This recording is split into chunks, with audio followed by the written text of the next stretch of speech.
نزیکی سه ماهانه بهای پاترول لسروا $40 ده بازار جهانی ده سردری پیوتی تکرن و هیما چند روژاجی بهای پاترول لسروا $5 لی فرمانبر هرمه نک هر موچوان وکو خو نهایت دان بلکو دیدم خود جی موچه نهایت ورگتن.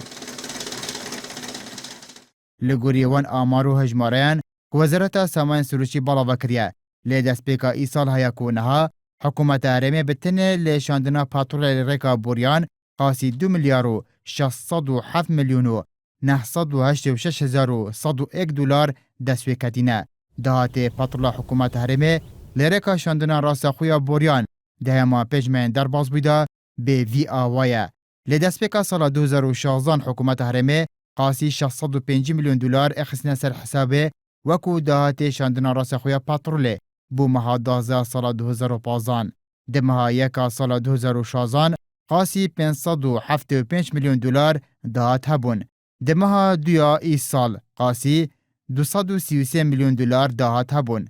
ده مها سیا ای سال قاسی $517 میلیون دهات هبون.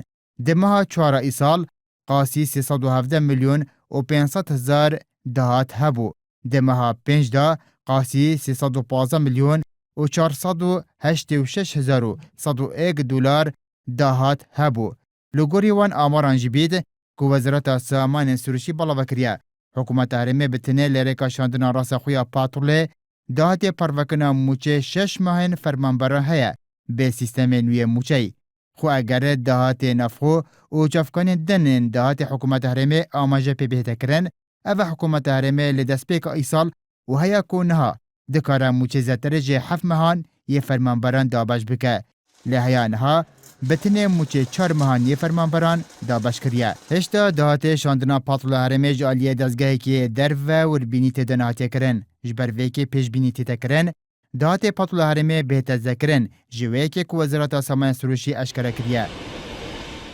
نیچوان بارزانی سروکی حکومت هرمه کروسانه پشتی بریار هلگتنا موچه دای راگهاند لگل زبونا دهاتی گورین به سر رجا هلگتنا موچه فرمانبران دهتا کرن تناند بشک جه برپرسن حکومت هرمه راگهان بو مهانه گورین به رجا هلگتنا موچه فرمانبران دهتا کرن لینها کوبای پاترول سراوا $5 حکومت هرمه هیجتن دنتی نیدن و دبیشتن به صدام آوه که کو پاترول هرمه کمتر جه پاترول جهانیت تفروتن او نکارن گورینان ده موچه دا بکن.